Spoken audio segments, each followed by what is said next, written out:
Ladies and gentlemen, the first thing that opposition has to realize is that states are not petty. And just because you know there's some relationships or there's some cooperation in another team, you already start fighting each other and you no longer want to support the US, ladies and gentlemen. Because that's the kind of analysis that they try to go out throughout the entire bench, right? Because the US supports Syria, Syria's enemies will go against them. Because the US supports Syria, the Russia people who hate Russia will go against the America's support against war against ISIS. We see, ladies and gentlemen, that countries are rational and countries are able to examine what's the best for their interests, and not just because someone decides to go with your team, go with your enemies, so like immediately kind of harm or immediately turn away from them at the end of the day.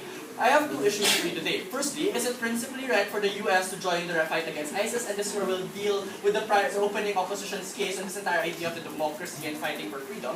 And secondly, let's talk about the idea of which is the best fight against ISIS, right? How we best fight against ISIS at the end of the day. But before that, a few levels of rebuttal. Firstly, she tells us that, we cannot trust Bashar al-Assad because he has malicious intent. Number one, ladies and gentlemen, that's just a illusory harm, right?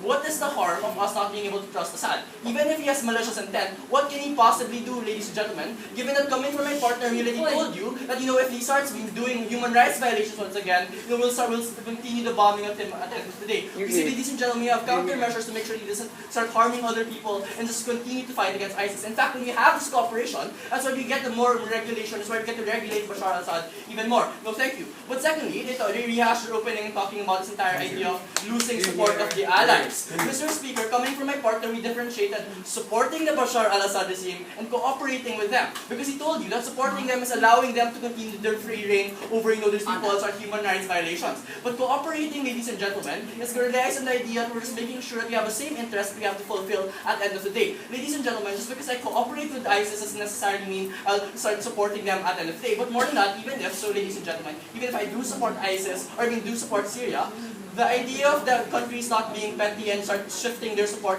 just because of that stands. Because even if, ladies and gentlemen, they realize that I'm supporting Syria, they still realize that I have a greater interest of stopping ISIS and they want to join that fight because, ISIS is a regional security issue. But okay, let's move on to my first issue. And this entire idea of it is principally justified for us to join the fight against ISIS. This is where we take on the opposition's case on this idea that the US should always fight for democracy, that the US should always fight for freedom.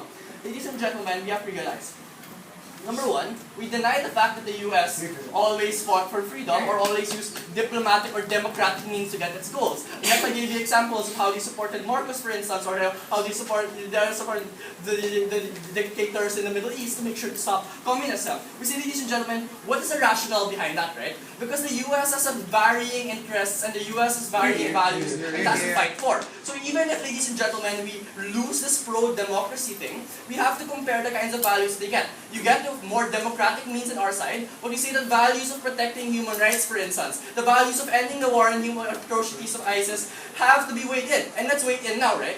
Ladies and gentlemen, even if you have democratic means on their side, we see that the US has never stood for, even in its own policies, that democratic means are not ultimately most important. We talk about how they use the military itself as another democratic means.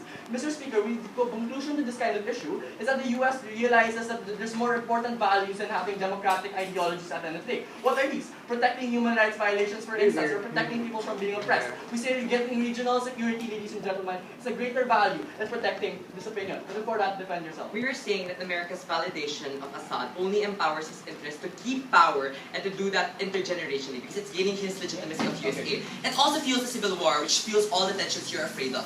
How's it good? Again, we told you that we're differentiating between supporting Assad's regime and having his power, but rather also cooperating with them in the fight against ISIS. So moving on, concluding to this issue, ladies and gentlemen, we say it's principally right then for the US to start doing these undemocratic means or doing these things that are against its issues or ideologies to forward a greater value, which is to stop the war against ISIS at the end of the day. But okay, so moving on to my second issue, on a more contentious issue where we get where is the best fight against ISIS, or where we fight best against ISIS. Let's tackle first opposition's case. The first thing they told us, ladies and gentlemen, was this idea of the ideological warfare and how we lose that. Because if you support Assad, we lose his allies, and if you support Russia, coming from their deputy prime minister, we'll lose allies as well. We told ladies and gentlemen, again, the differentiation between supporting. But second response to this is the stakeholder. Because who exactly will lose their support, right? Even if some people are rallying and we shouldn't be supporting Assad, we see that the majority of people realize that ISIS is a greater threat. That ISIS ISIS is harming more people, and that's immediate action given that they're ever growing, they're getting stronger every day. You see, ladies and gentlemen, and this is where my partner's analysis came in, right? Because we tell you that this entire idea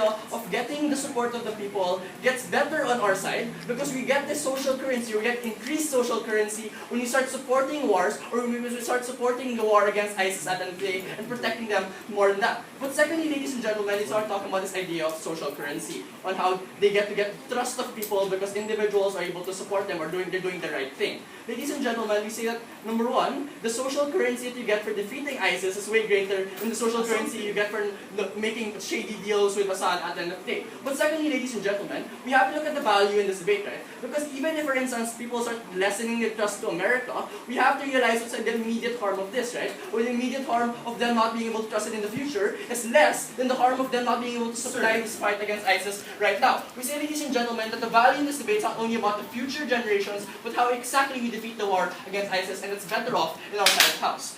Then, let's look at how my partner broke the deadlock, and let's resolve the issues on this entire idea of whether or not military gain from Syria is greater than the ideological loss that you get from the opposition. We tell you, ladies and gentlemen, that we gave you two levels of analysis for this, right? Firstly, we told you that Assad is seen as a greater evil by a lot of people because of his human rights atrocities.